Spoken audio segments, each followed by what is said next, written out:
Assalamualaikum warahmatullahi wabarakatuh, sahabat Al-Mahad. Pada sore hari ini saya akan berbagi pada Anda berkaitan dengan kajian-kajian yang cukup menarik untuk kita bahas. Ini mengenai tentang kemarin sahabat saya itu bertanya gini, apa kita bisa mempelajari ilmu yang namanya karomah atau ilmu yang bisa melihat sesuatu yang selain itu kita ketahui, atau bahasanya gini, kita bisa mengetahui apa yang orang lain belum ketahui.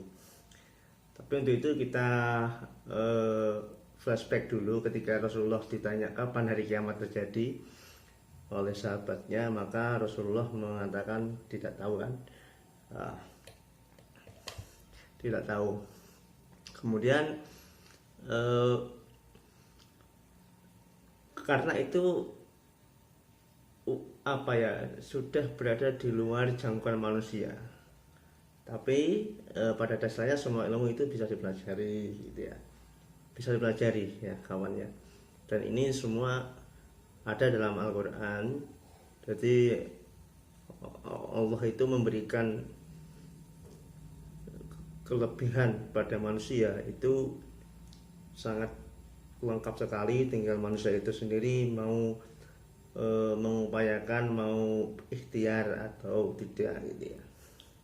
Nah, ini mengingatkan pada saya dulu ketika saya masih mondok, dan juga saya pernah menonton videonya Gus Idris. Nah, di situ Gus Idris hanya menerangkan 5. Nah, nanti akan saya tambahkan. Dan ini insya Allah sama. Nah, yang dimaksud Gus Idris itu apa? Seperti yang saya pernah berbincang-bincang dengan abah saya dulu, almarhum. Di situ ada 6 ya, tentang ilmu. Yang pertama adalah irhas, mukjizat, kemudian karomah, maunah, sihir, dan istidraj. Nanti akan saya kupas satu persatu apa itu irhas. Nah, seorang tanpa ragu, banyak orang ragu dengan maraknya subhat ini ya. Subhat itu apa? Subhat itu apa? Sesuatu yang sama-sama.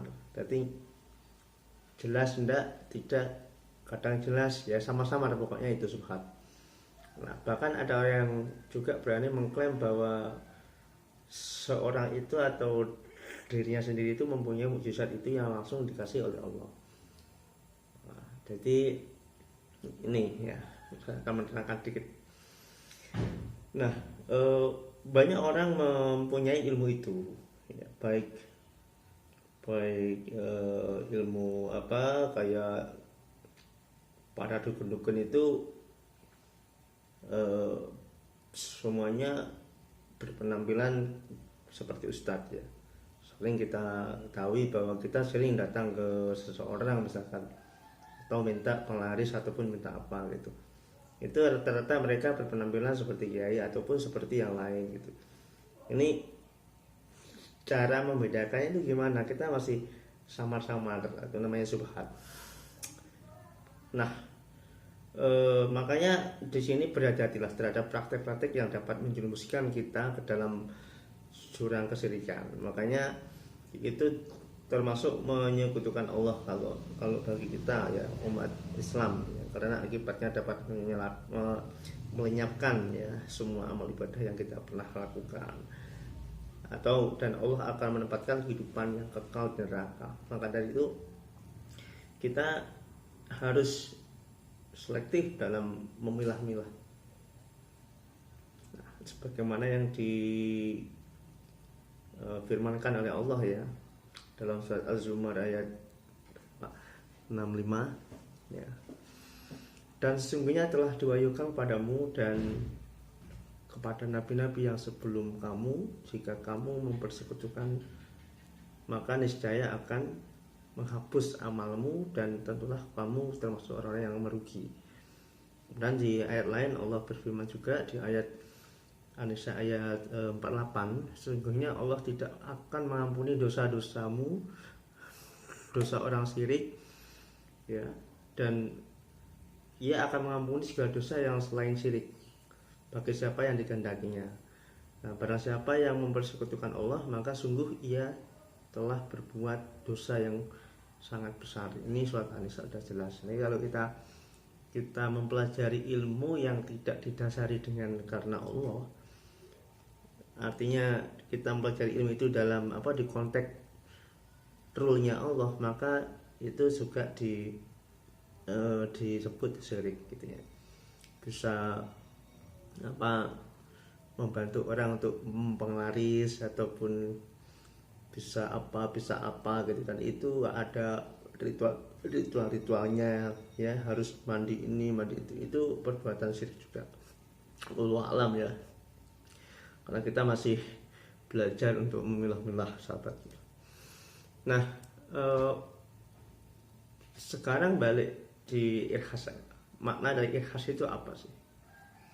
Irhas dan mukjizat, karomah, maunah, sihir, dan istidraj. Jadi seperti yang pernah saya baca di Duta Dakwah. Di Duta Dakwah itu menceritakan bahwa irhas itu adalah sesuatu kejadian yang luar biasa, istimewa, yang terjadi pada diri calon nabi. Jadi calon nabi, calon rasul itu pada zaman dulu itu dikasih oleh Allah itu namanya irhas. Sejak kecil ya, sewaktu ia bayi ya. Seperti contoh Nabi Isa alaihissalam itu ketika beliau masih bayi dapat berbicara dan dialog untuk menjawab fitnah terhadap ibunya. Jadi masih di gendongan, Nabi Isa diberi irhas oleh Allah waktu itu ya. Kemudian Nabi Muhammad diberikan irhas, yaitu beliau selama melakukan perjalanan untuk berdagang dari negeri Syam ke negeri Syam, itu beliau dinaungi oleh yang namanya awan ya, supaya tidak kepanasan. Itu irhas, dan itu terjadi pada waktu itu. Dan tidak barang tentu itu juga terjadi mungkin pada wali Allah yang lain, karena kejadian itu muncul seketika itu ya. Atau kalau kita omongkan masalah itu untuk hari ini, itu pasti kalau kita kepepet pasti ada jalan gitu, mesti. Itu namanya dulu irhas. Sekarang dan tidak ada lagi irhas, karena irhas itu hanya eksis pada waktu pada zaman Rasulullah ya.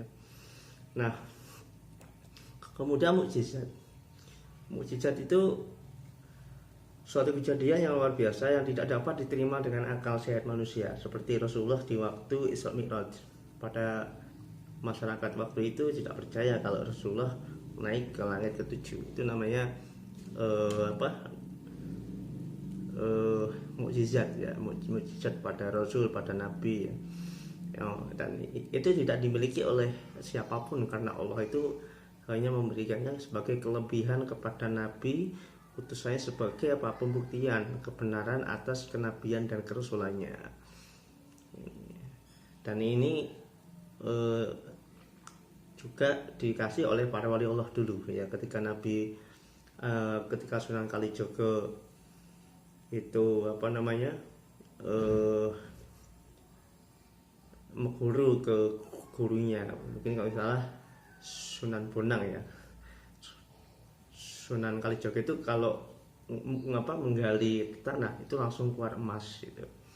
Atau kalau Sunan Bonang itu kalau ketika tongkatnya itu ketika ditunjukkan ke benda itu jadi emas. Itu namanya mukjizat juga dari Allah. Dan itu hanya Allah kasih kepada orang-orang yang benar-benar taat pada Allah, itu mengamalkan amalan soleh dan menjauhi larangannya. Contoh lagi pada zaman Nabi Musa ya. Jadi tongkatnya itu bisa dipukulkan ke laut bisa terbelah. Dan itu terjadi waktu mungkin kalau bahasa orang sekarang itu kepepet ya. Kalau kita kepepet itu kayak apa sih? Mesti ada jalan. Itu namanya bisa dikatakan mukjizat. Ya. Kemudian karomah. Nah, ini yang kita percaya bahwa karomah itu bisa diberikan atau bisa dikasih Allah itu kepada manusia layaknya sekarang. seperti kiai ya, ulama dan sebagainya, karomah. Ataupun seorang yang bukan kiai tapi hatinya bersih ya, secara bahasa berarti kemuliaan, kehormatan. Jadi seseorang seperti habaib, kiai, ustadz itu bisa dikasih kemuliaan. Apakah kita bisa? Juga bisa, karena Allah itu sesuai dengan keprasangkaan hambanya. Jadi kalau kita ngomong A, Allah pasti A ya. Kalau kita ngomong B, Allah pasti B gitu. Makanya itu adalah anugerah ya, anugerah. Sedangkan menurut istilah adalah kejadian luar biasa yang diberikan oleh Allah kepada para wali Allah yang soleh dan taat kepadanya. Apakah kita juga bisa diberi karomah itu? Bisa, asalkan kita taat pada Allah, tidak syirik ya, tidak mungkar, kita mengamalkan apa yang dikehendaki Allah, sholat, wirid ya, puasa, dan itu selalu konsisten. Itu mungkin kita juga akan dikasih kehormatan itu, dalam artian apa ya, kalau kita kerja itu kita dikasih penghargaan. Setiap kita yang bekerja itu, kalau kita prestasi, kita menurut aturan yang ada, konstitusi yang ada, kita pasti dikasih penghargaan. Sama dengan Allah ngasih kita penghargaan, yaitu apa? Karomah itu, entah itu kebahagiaan, entah itu kewibawaan, entah itu rezeki yang barokah, anak yang soleh.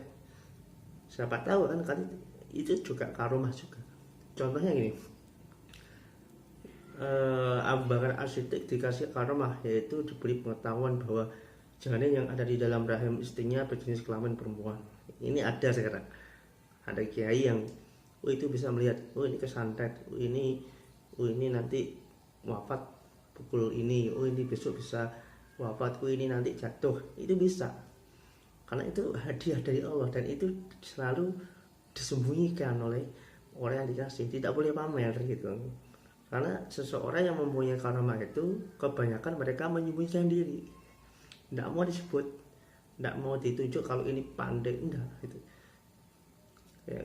Karena itu yang tahu hanya dia dan Allah saja.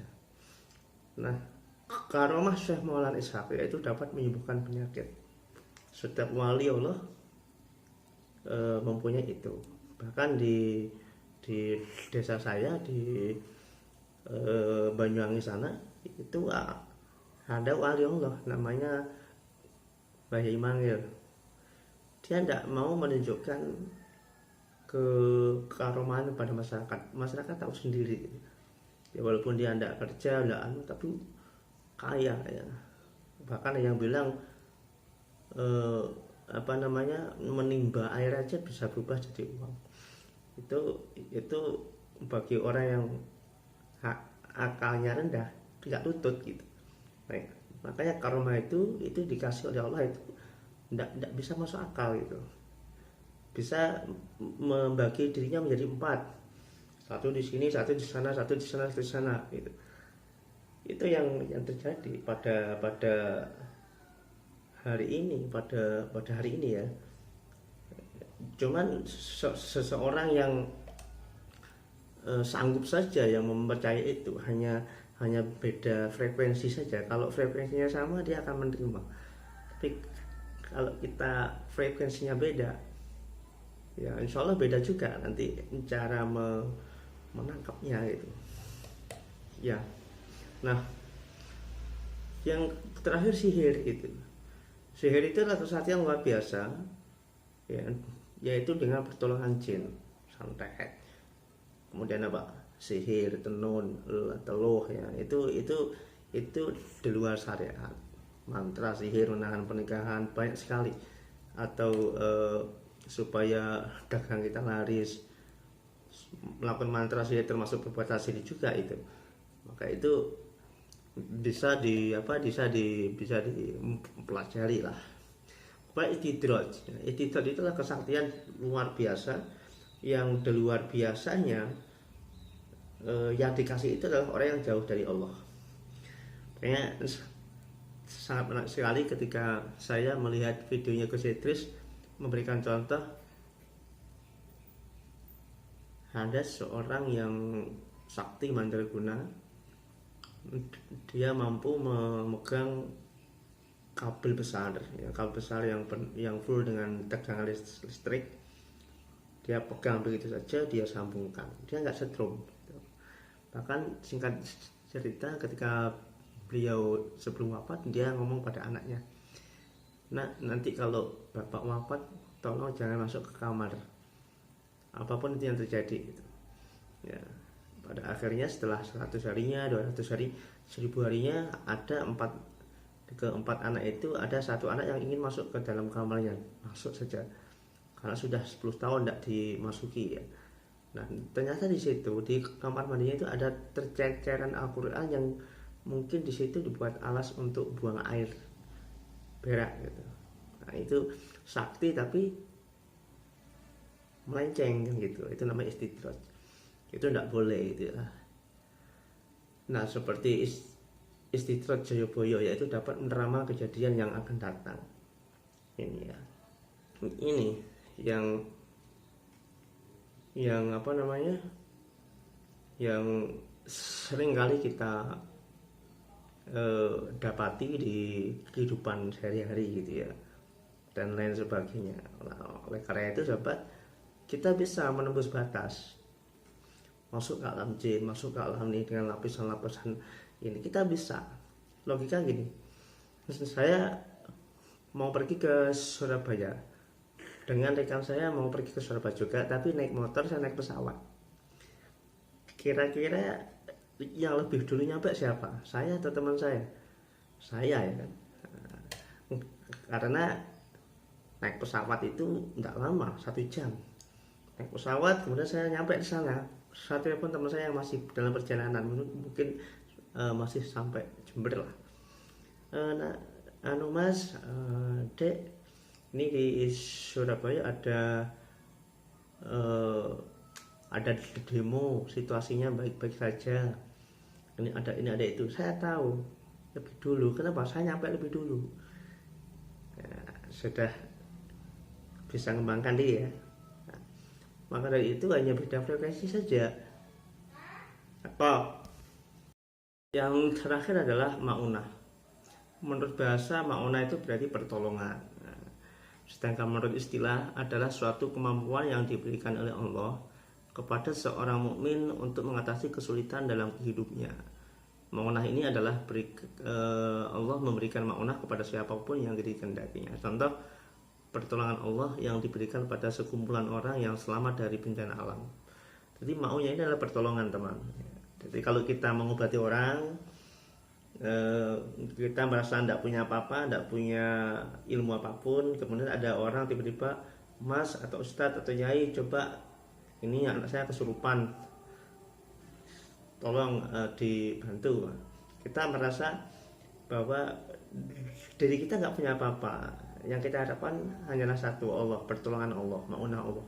Maka dari itu mengapa sih banyak santri yang mengobati, dimintai pertolongan untuk mengobati orang kesurupan kok banyak manjurnya gitu? Karena ya hanya membaca Al-Fatihah saja sudah bisa. Itu adalah maunah dari Allah, pertolongan. Semua itu yang kita inginkan adalah pertolongan Allah. Maka dari itu kita bisa mempelajari itu semua ya, mempelajari itu. Dan cenderung seseorang yang punya ilmu itu diem, dia tidak mau menunjukkan ya, tidak mau dia menunjukkan. Dipanggil orang sakti kan tidak mau. Kalau mungkin hari ini kita menemukan seseorang yang aku sakti, aku bisa mengobati, itu berarti dukun gitu. Kalau kiai-kiai yang diwarisi oleh Allah, maunah, karomah ya, mukjizat dan sebagainya, itu otomatis dia kebanyakan diemnya gitu ya. Nah, oleh karena itu semua ilmu yang ada di alam ini itu kita bisa pelajari. Kalau bisa Anda lihat, dicek surat Al-Kahfi yang menceritakan antara Nabi Musa dan Nabi Khidir. Apa kata Nabi Musa?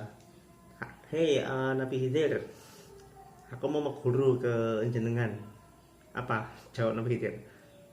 Hei Musa, kalau kamu pengen mengguru dengan saya, apa kamu kuat dan apa kamu bisa sabar? Nabi Musa menjawab, insya Allah aku akan sabar. Lalu ikut.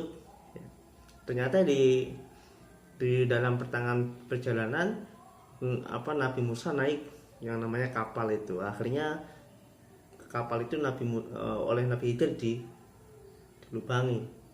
Nabi Musa protes, hei kenapa Nabi Khidir kok kapal ini sama lubangi gitu. Nabi Khidir komentarnya itu, kalau nggak tak lubangi maka ini akan dijarah oleh orang-orang yang atau rampok-rampok yang ada di sana, karena ini miliknya orang awam, miliknya hartanya orang masyarakat sekitar. Nanti kalau nggak saya lubangi ini akan dijarah, maka saya lubangi gitu. Nanti akan saya jelaskan lagi itu. Kemudian ya sudah, akhirnya Nabi Musa dengan Nabi Khidir melanjutkan perjalanan lagi. Kemudian di tengah perjalanan ada anak kecil, oleh Nabi Khidir dicekek, anak itu dibunuh. Protes lagi Nabi Khidir, ya kan, dan lain sebagainya.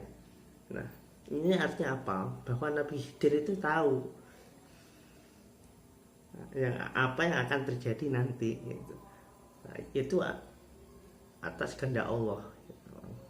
Nabi Musa aja enggak kuat ini, enggak tutup ini ilmunya Nabi Musa. Hanya orang-orang yang sama frekuensinya yang bisa nyampe ke ilmunya Nabi Khidir itu. Yang mungkin itu untuk selebihnya saya mohon maaf. Hanya ini yang dapat saya berikan kepada rekan-rekan Al-Madhat. Mudah-mudahan ini bermanfaat. Assalamualaikum warahmatullahi wabarakatuh.